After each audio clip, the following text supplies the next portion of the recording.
Hey, third graders, welcome to our Read Aloud. We needed a new Read Aloud, didn't we?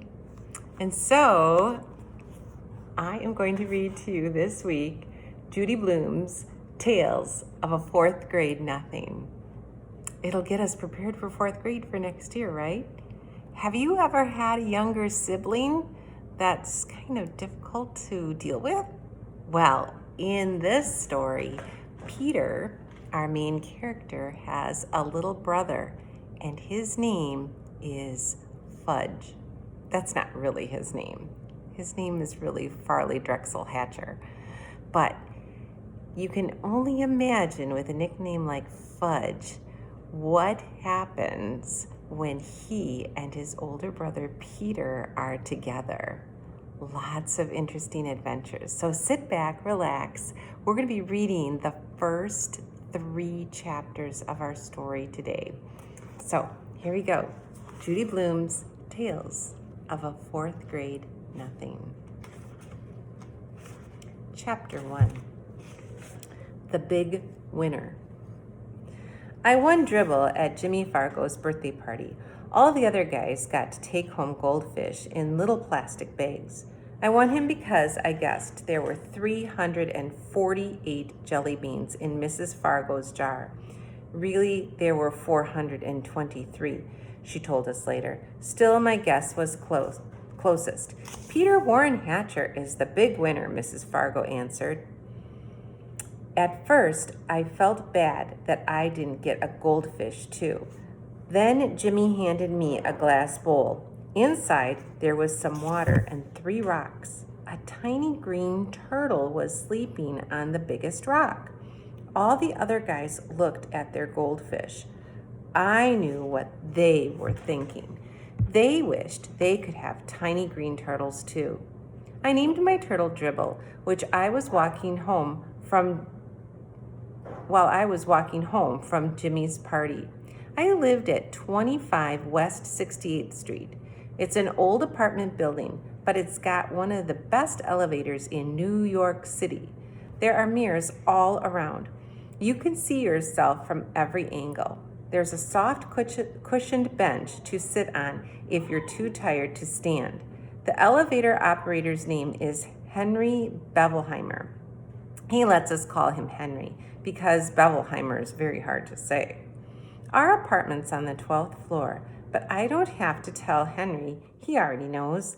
I know everybody in the building.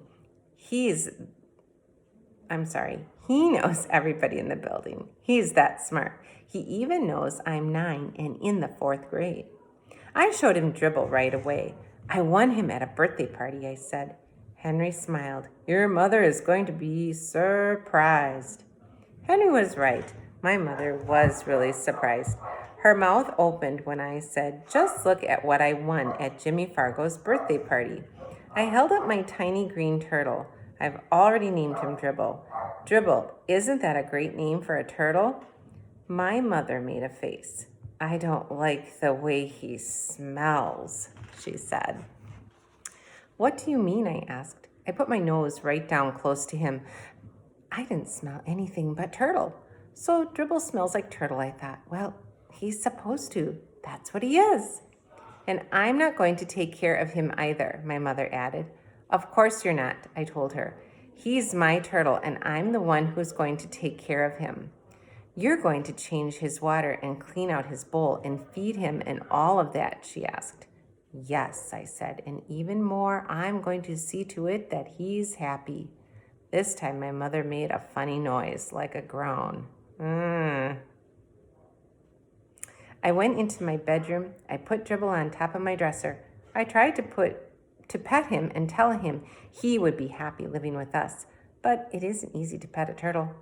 They aren't soft and furry, and they don't lick you or anything. Still, I had my very own pet at last. Later, when I sat down at the dinner table, my mother said, I smell turtle. Peter, go and scrub your hands. Some people might think that my mother is my biggest problem. She doesn't like turtles, and she's always telling me to scrub my hands. That doesn't mean just run them under the water. Scrub means I'm supposed to use soap and rub my hands together. Then I've got to rinse and dry them. I ought to know by now. I've heard it enough. But my mother isn't my biggest problem. Neither is my family or my father. He spends a lot of time watching commercials on TV. That's because he's in advertising. These days, his favorite commercial is the one about Juicy O. He wrote it himself. And the president of the Juicy O company liked it so much, he sent my father a whole crate of Juicy O for our family to drink. It tastes like a combination of oranges, pineapples, grapefruits, pears, and bananas. And if you want to know the truth, I'm getting pretty sick of drinking it. But Juicy O isn't my biggest problem either. My biggest problem is my brother, Farley Drexel Hatcher. He's 2.5 years old. Everybody calls him Fudge. I feel sorry for him if he's going to grow up with a name like Fudge. But I don't say a word. It's none of my business. Fudge is always in my way. He messes up everything he sees. And when he gets mad, he throws himself flat on the floor and he screams. And he kicks. And he bangs his fists. The only time I really like him is when he's sleeping. He sucks 4 fingers on his left hand and makes a slurping noise. When Fudge saw Dribble, he said, "Oh, see." And I said, "That's my turtle. Get it? Mine. You don't touch him." Fudge said, "No touch." Then he laughed like crazy. Ah! Chapter 2. Mr. and Mrs. Juicy O. So before we go on, you know we always take a pop quiz, don't you? So who are the main characters so far? And that would be Peter. And we just met Fudge. Of course, his parents are important too, and they are very important secondary characters because they certainly will support Peter throughout this story. Next, where does the story take place? Well, Peter talked about living in New York City. How exciting. And thirdly, what's happening so far in the story? Well, we're just meeting the characters and learning what Peter's biggest problem is, his little brother. Here we go with Chapter 2. One night, my father came home from the office all excited. He told us Mr. and Mrs. Yarby were coming to New York. He's the president of the Juicy O Company. He lives in Chicago. I wondered if he'd bring my father another crate of Juicy O. If he did, I'd probably be drinking it for the rest of my life. Just thinking about it was enough to make my stomach hurt.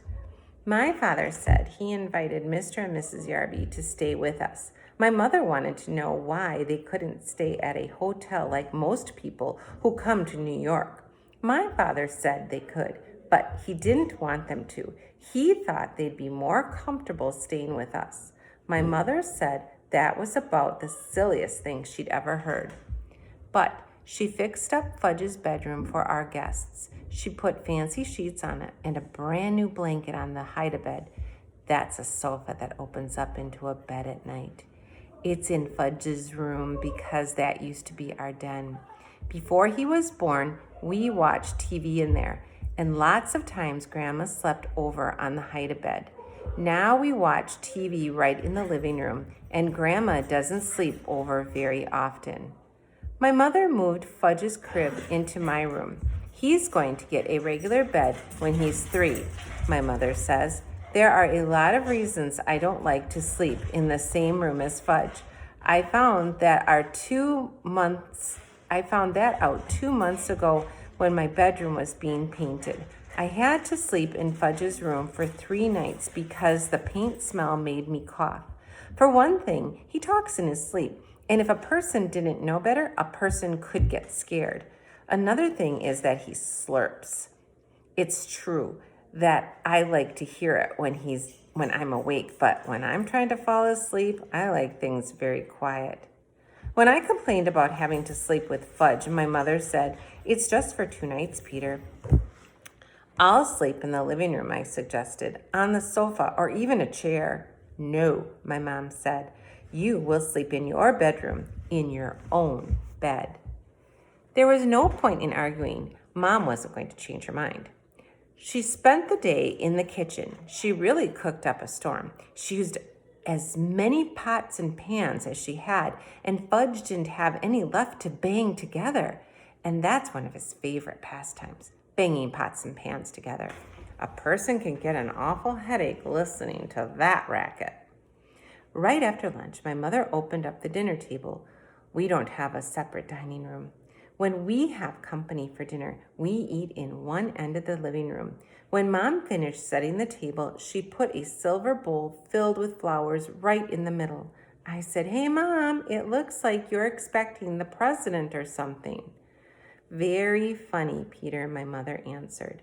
Sometimes my mother laughs like crazy at my jokes. Other times, she pretends not to get them. And then there are times when I know she gets them, but she doesn't seem to like them. This was one of those times, so I decided no more jokes until after dinner. I went to Jimmy Fargo's for the afternoon. I came home at 4 o'clock. I found my mother standing over the dinner table, mumbling. Fudge was on the floor playing with my father's socks. I'm not sure why he likes socks so much, but if you give him a few pairs, he'll play quietly for an hour. I said, "Hi, Mom, I'm home." "I'm missing 2 flowers," my mother said.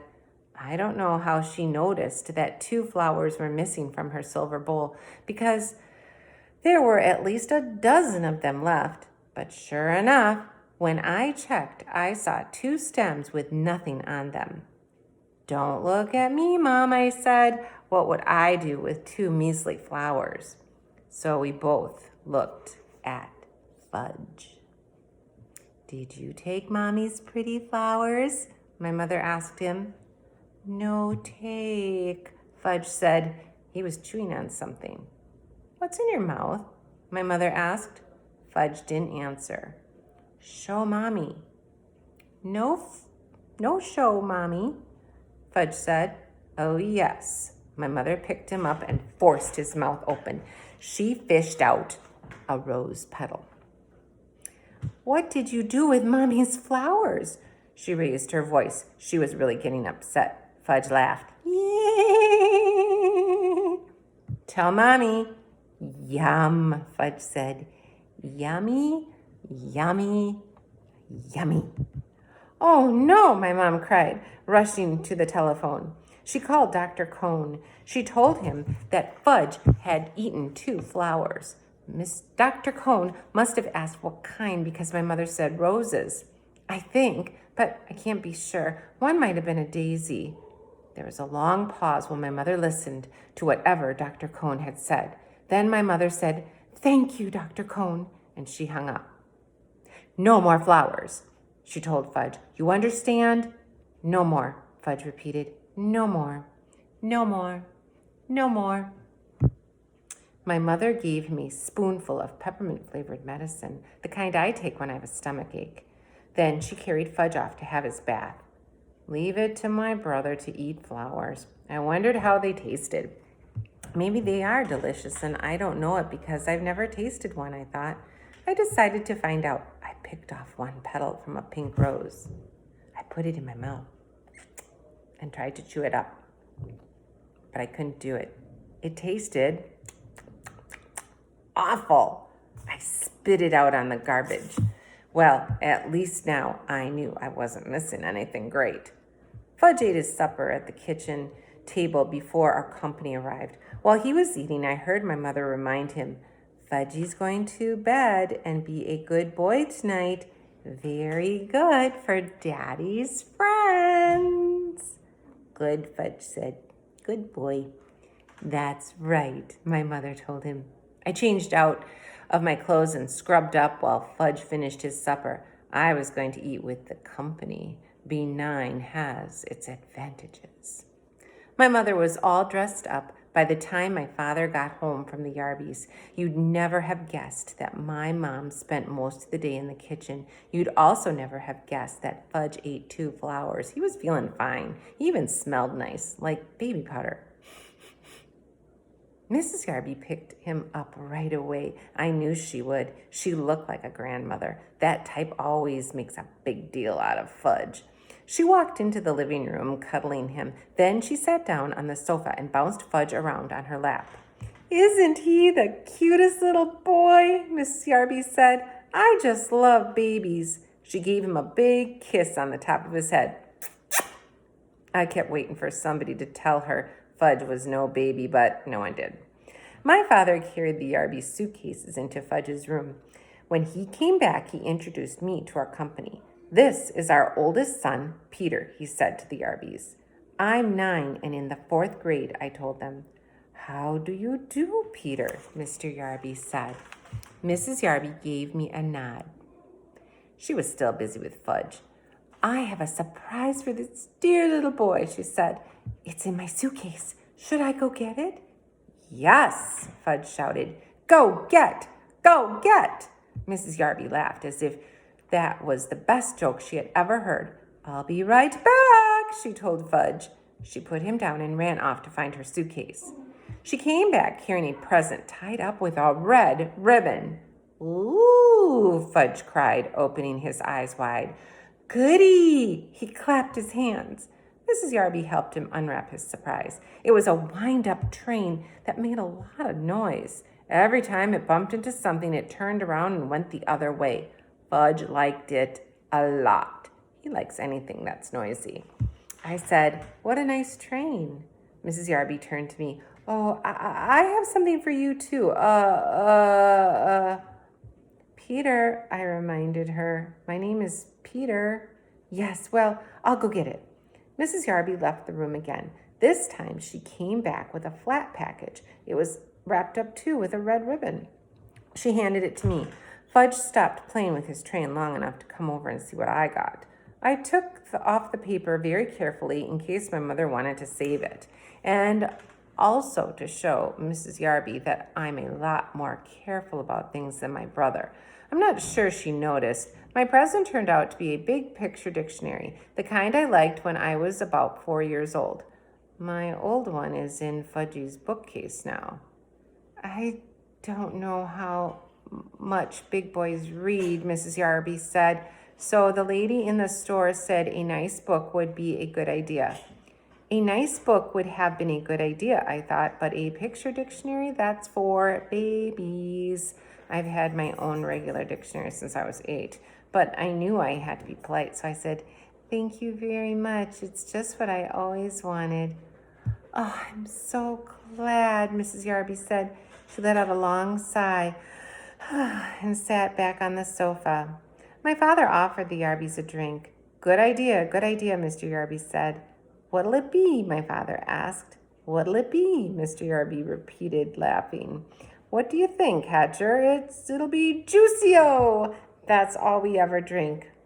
"Good for your health," Mr. Yarby pronounced and pounded his chest.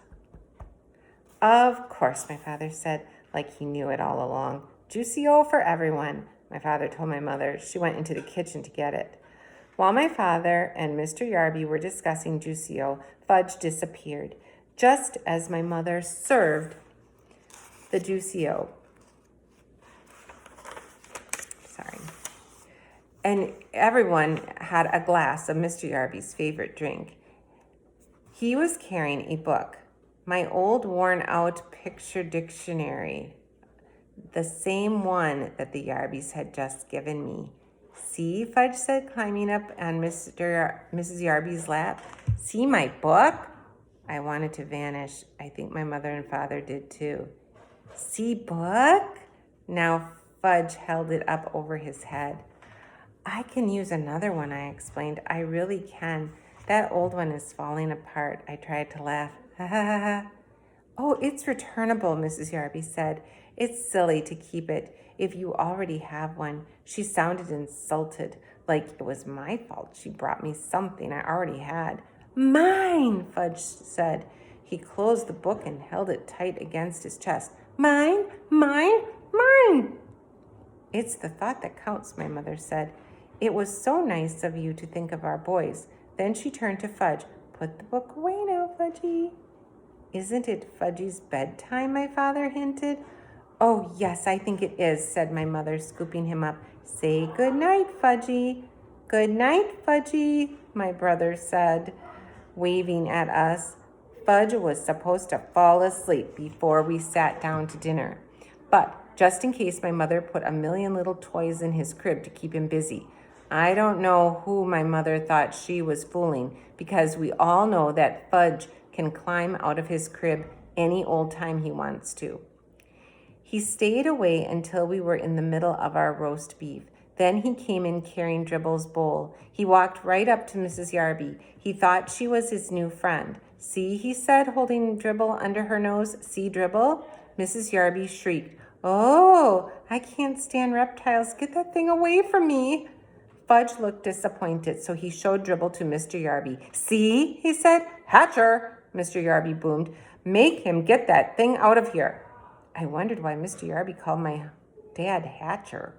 Didn't he know that his first name was Warren? And I didn't like the way Mr. and Mrs. Yarby both called Dribble a thing. I jumped up. Give him to me, I told Fudge. I took Dribble and his bowl and marched into my room. I inspected my turtle all over. He seemed all right. I didn't want to make a big scene of it in front of our company, but I was mad. I mean, really mad. That kid knows he's not allowed to touch my turtle. Peter, my father called, come and finish your dinner. When I got back to the table, I heard Mrs. Yarby say, it must be interesting to have children. We never had any ourselves.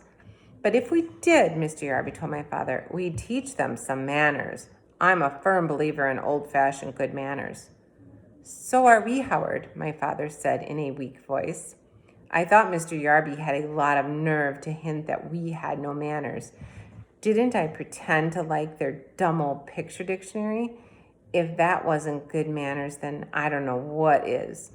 My mother excused herself and carried Fudge back to my room. I guess she put him into his crib again. I hope she told him to keep his hands off my things. We didn't hear from him again until dessert. Just as my mother was pouring the coffee, he ran in wearing my rubber gorilla mask from last Halloween. It's a very real-looking mask. I guess that's why Mrs. Yarby screamed so loud. If she hadn't made so much noise, my mother probably wouldn't have spilled the coffee all over the table. My father grabbed Fudge and pulled the gorilla mask off of him. That's not funny, Fudge, he said. Funny! Fudge laughed. Funny, funny, funny, Fudgy. Yes, sir, Hatcher, Mr. Yarby said. Old-fashioned manners. By that time, I'm sure my father was sorry the Yarbys weren't staying at a hotel. I finally got to bed at 10. Fudge was in his crib slurping away. I thought I'd never fall asleep, but I guess I did. I woke up once when Fudge started babbling. He said, boo, ba, mum, ha, ha, shh, whatever that means. I didn't even get scared. I whispered, shut up, and he did. Early the next morning, I felt something funny on my arm. At first, I didn't wake up. I felt this little tickle. I thought it was part of my dream, but then I had the feeling somebody was staring at me. So I opened my eyes. Fudge was standing over me, and Dribble was crawling around on my arm. I guess Fudge could tell I was about ready to kill him because he bent down and kissed me. That's what he does when my mother's angry at him. He thinks nobody can resist him when he makes himself so lovable. And a lot of times it works with my mother, but not with me. I jumped up, put Dribble back into his bowl, and smacked Fudge on his backside hard. And he hollered, ah! My father came running into the room. He was still in his pajamas. He whispered, what's going on in here? I pointed at Fudgy, and he pointed at me. My father picked up my brother and carried him off. Go back to sleep, Peter, he said. It's only 6 o'clock in the morning. I fell asleep for another hour, then woke up to an awful noise. It was Fudge playing with his new train. It woke up everybody, including the Yarbys. But this time, there was nobody they could blame. They were the ones who gave Fudge the train in the first place. Breakfast was a very quiet affair. Nobody had much to say. Mr. Yarby drank 2 glasses of juicy O. Then he told my father that he and Mrs. Yarby had their suitcases packed. They were leaving for a hotel as soon as breakfast was over. My father said he understood that the apartment was too small for so many people. My mother didn't say anything. When Mr. Yarby went into Fudge's bedroom to pick up his suitcase, his voice boomed, "Hatcher!" My father ran toward the bedroom. My mother and Mrs. Yarby followed him. I followed them. When we got there, we saw Fudge sitting on the Yarby suitcase. He had decorated it with about 100 green stamps, the kind my mother gets at the supermarket. "See," Fudge said, "see, pretty," he laughed. Nobody else did. Then he licked the last green stamp and stuck it right in the middle of the suitcase. "All gone," Fudge sang, holding up his hands. It took my mother half an hour to peel off her trading stamps and clean up the Yarby's suitcase. The next week, my father came home from the office and collected all the cans of Juicio in our house. He dumped them into the garbage. My mother felt bad that my father had lost such an important account, but my father told her not to worry. Juicio wasn't selling very well at the stores anyway. Nobody seemed to like the combination of oranges, grapefruits, pineapples, pears, and bananas. "You know, Dad," I said, "I only drank Juicio to be polite. I really hated it." "You know something funny, Peter?" my father said. "I thought it was pretty bad myself."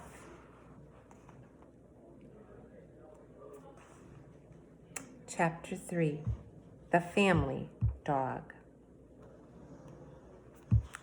Nobody ever came right out and said that Fudge was the reason my father lost the Juicio account, but I thought about it. My father said he was glad to be rid of Mr. Yarby. Now he could spend more time on his other clients, like the Toddle Bike Company. My father is in charge of their new TV commercial. I thought maybe he could use me in it, since I know how to stand on my head, but he said he wasn't planning on having any headstanders in the commercial.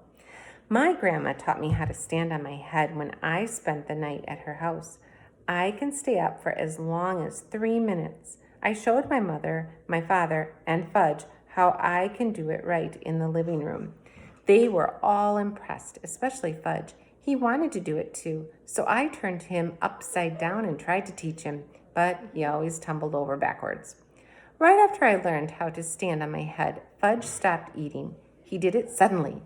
One day he ate fine, and the next day nothing. "No eat," he told my mother.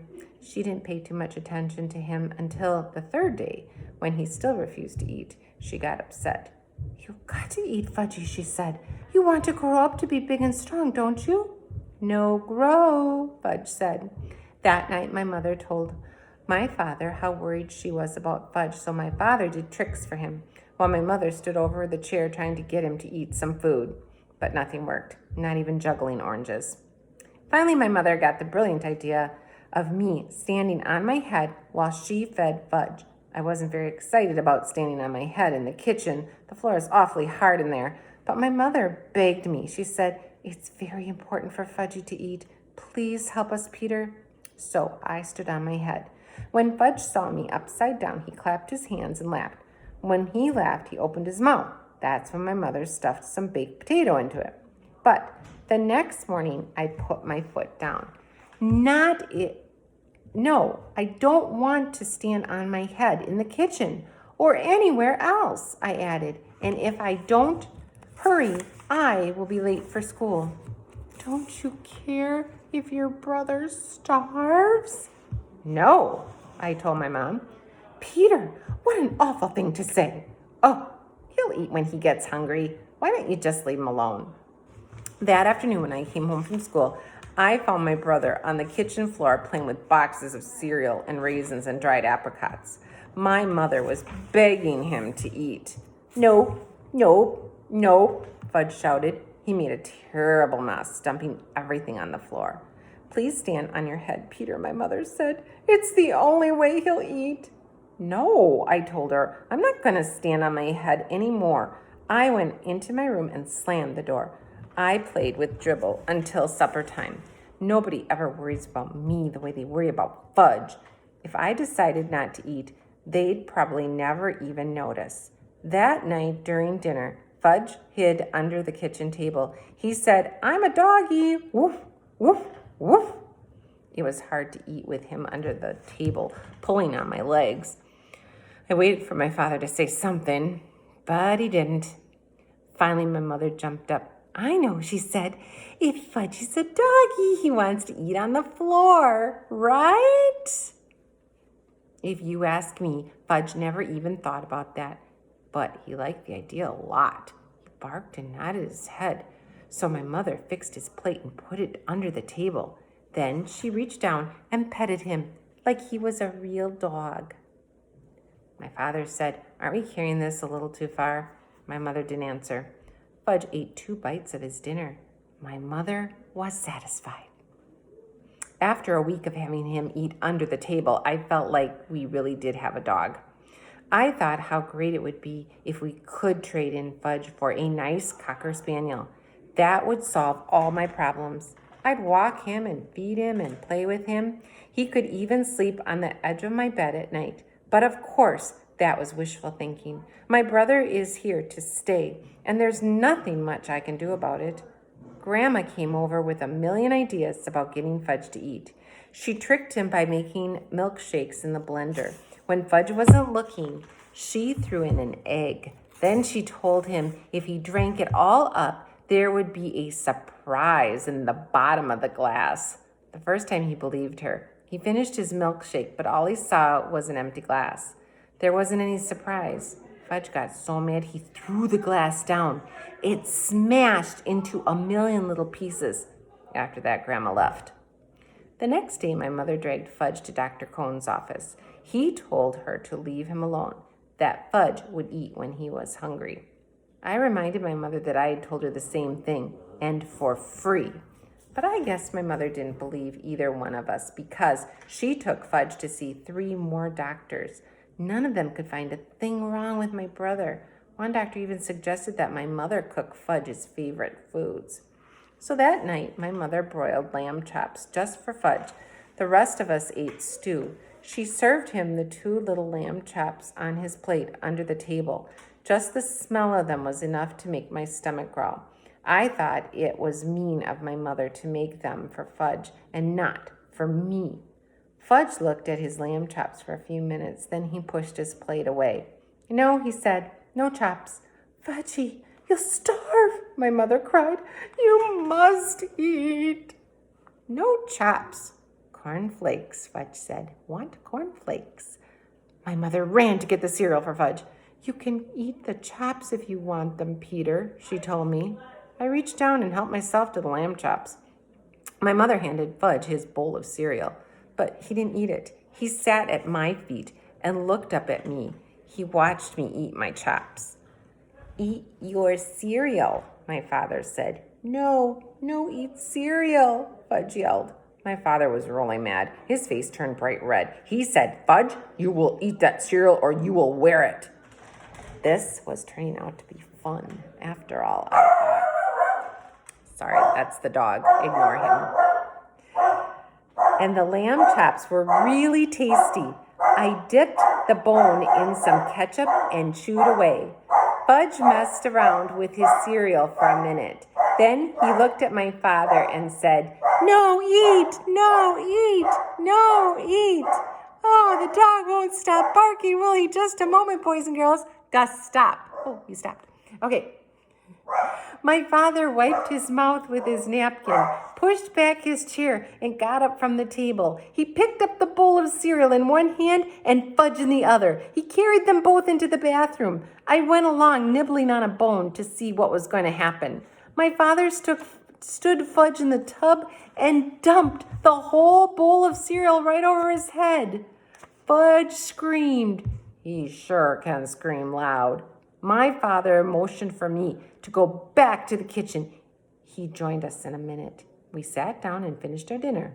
Fudge kept on screaming. My mother wanted to go to him, but my father told her to stay where she was. He'd had enough of Fudge's monkey business at mealtimes. I think my mother really was relieved that my father had taken over. For once, my brother got what he deserved, and I was glad. The next day, Fudge sat at the table again, in his little red booster chair where he belongs. He ate everything my mother put in front of him. No more doggy, he told us, and for a long time after that, his favorite expression was, eat it or wear it. Boys and girls, tomorrow we'll read some more of Tales of a Fourth Grade Nothing. See you later.